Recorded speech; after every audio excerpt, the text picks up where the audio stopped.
Hello hi friends, welcome back to Suma kitchen vlogs. ఈరోజు video ఏంటంటే chicken dum biryani ఎలా చేయాలో మొత్తం స్టెప్ బై స్టెప్ మొత్తం వీడియోలో నేను చూపించాను అనమాట. చాలా ఈజీగా చేసేసుకోవచ్చు. బ్యాచిలర్స్ అయినా కూడా ఎవరైనా కూడా దమ్ బిర్యానీ అంటే చాలా ఈజీ ప్రాసెస్, త్వరగా అయిపోతుంది అనమాట. సో చూస్తున్నారు కదా, చాలా చాలా టేస్టీగా బాగా కుదురుతుంది. ఎవరైనా కూడా రాని వాళ్ళు కూడా ఈవెన్ చేసేసుకోవచ్చు. వీడియో మొత్తం చూడండి, స్కిప్ చేయకుండా. అలాగే లైక్ చేయండి. మన ప్రాసెస్లోకి వెళ్ళిపోదాం. ముందుగా అయితే ఒక 1/2 kg చికెన్ తీసుకున్నాను నేను ఇక్కడ.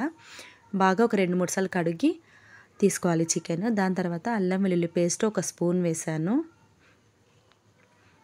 ఫ్రెష్గా నూరుకున్నటువంటి అల్లం వెల్లుల్లి పేస్ట్, పచ్చిమిరపకాయలు నిలువుగా చీల్చుకొని వేసుకోవాలి. తర్వాత గుప్పెడు పుదీనా, గుప్పెడు కొత్తిమీర, పచ్చిమిరపకాయలు, కొంచెం పసుపు, ధనియా పౌడర్ ఒక స్పూను, గరం మసాలా ఒక స్పూను, ఇవన్నీ కూడా వేసుకోవాలి. ఒక 1 by 1 ఒకటి తర్వాత ఒకటి. కారం మీకు రుచికి సరిపడా వేసుకోవాలి, ఎంత కారం తింటారో అంత.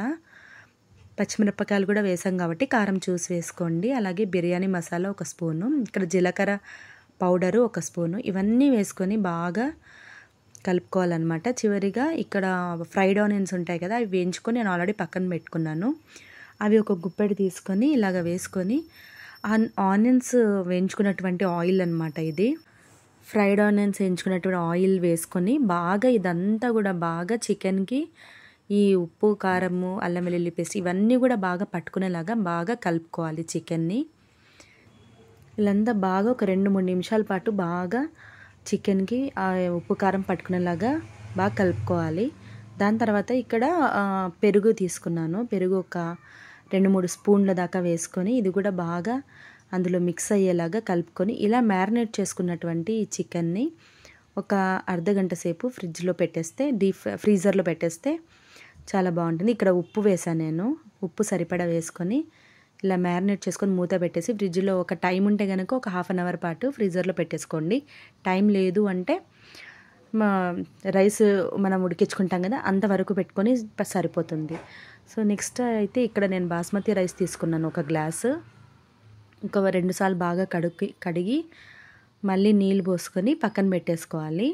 ఒక అర్ధగంట సేపు ఇది నానబెట్టినట్లయితే సరిపోతుంది.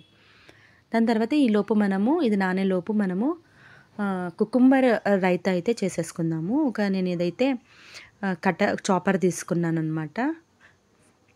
దీంట్లోకి మనము కట్ చేసి పెట్టుకున్నటువంటి ఆనియన్స్, కుకుంబర్, కొద్దిగా కొత్తిమీర ఇవన్నీ వేసుకొని ఈ చాపర్లో వేసుకొని మనము చిన్నగా, చాలా అంటే చాలా చిన్నగా పెరుగులో కలిసిపోయేలాగా మనము దీన్ని కట్ చేసుకోవాలి.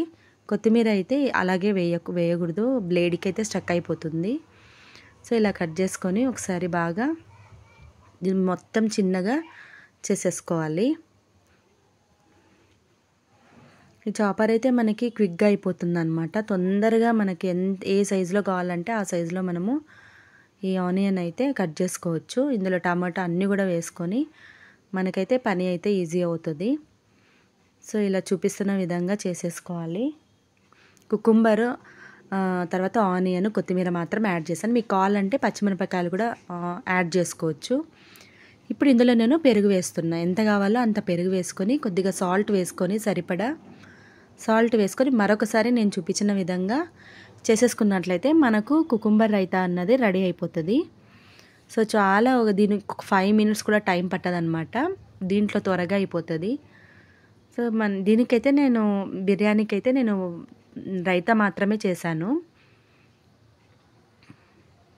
ఇలా మనం చేసేసుకొని సో రెడీ అయిపోయింది కదా, మనం ఒక బౌల్లోకి తీసేసుకుందాం.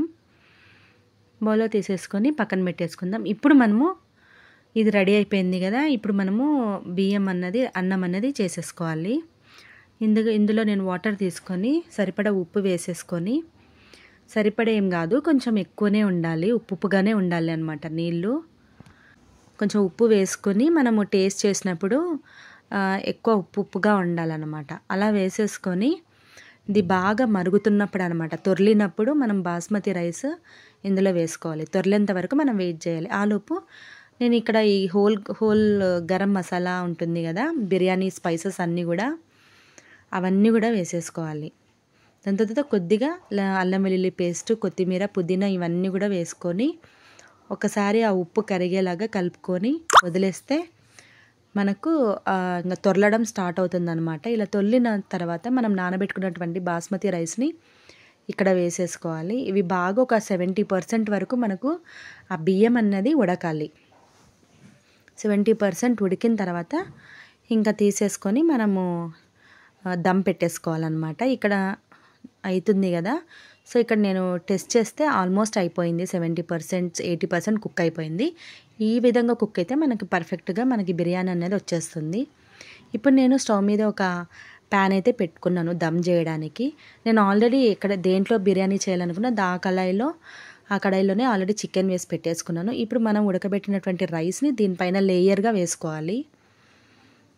ఇలా లేయర్స్గా వేసుకొని మనకు ఇంకా ఫైనల్గా కొత్తిమీర, పుదీనా మొత్తం అన్నీ కూడా వేసేసుకొని ఇంకా దమ్ చేసేసుకోవడమే. ఇవన్నీ వేసేసుకున్న తర్వాత మనం స్టవ్ ఆన్ చేసుకోవాలన్నమాట.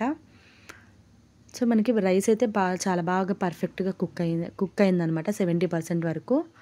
మిగతాది దమ్లోనే ఉడికిపోతుంది. కొత్తిమీర, పుదీనా, ఆనియన్స్, గీ, అలాగే హాఫ్ లెమన్, కొద్దిగా కలర్ అయితే నేను ఇక్కడ యాడ్ చేస్తున్నాను. గీ కూడా ఒక 2 స్పూన్ల దాకా వేసుకున్నాను. అలాగే మనకు రైస్ చేయంగా మిగిలిన వాటర్ ఉంటుంది కదా, ఆ వాటర్ని మొత్తం అంచుల చుట్టూ వేసుకోవాలన్నమాట. కొద్దిగా చికెన్ ఉడకడానికి బాగుంటుంది. సో ఇక్కడ గీ అన్నది ఒక 2 స్పూన్స్ యాడ్ చేశాను. ఇంతే. ఇంకా వీటితో మనకి దమ్ అయితే పెట్టేసుకోవచ్చు. ఇలా పెట్టేసుకొని మూత పెట్టేసుకుంటే మనకి పర్ఫెక్ట్గా ఒక 10 మినిట్స్ హై ఫ్లేమ్లో, ఇంకొక 10 మినిట్స్ మీడియంలో, ఇంకొక 10 మినిట్స్ సిమ్లో అనమాట. ఈ విధంగా మనం ఒక ½ అన్ అవర్ పాటు ఉడికించేసుకున్నామంటే దాని తర్వాత ఒక 15 మినిట్స్ తర్వాత ఇక నేను మీకు చూపిస్తున్నాను. చాలా మెతుకు కూడా అసలు అంటుకోకుండా చికెన్ అయితే చాలా ఇంకా పర్ఫెక్ట్గా కుక్ అయిపోయింది. టేస్ట్ అయితే ఇంకా చాలా బాగా కుదిరిందనమాట. మీరు కూడా తప్పకుండా ట్రై చేయండి ఈ ప్రాసెస్లో. మీకు ఈ వీడియో నచ్చితే ప్లీజ్ లైక్ చేయండి, షేర్ చేయండి, సబ్స్క్రైబ్ చేయండి మరిన్ని ఫర్దర్ వీడియోస్ కోసం. నేను డైలీ కూడా వీడియోస్ అప్లోడ్ చేస్తుంటాను, మీరు ఫాలో కండి. అలాగే ఈ రెసిపీస్ అన్నీ కూడా ట్రై చేస్తూ ఉండండి. Thanks for watching.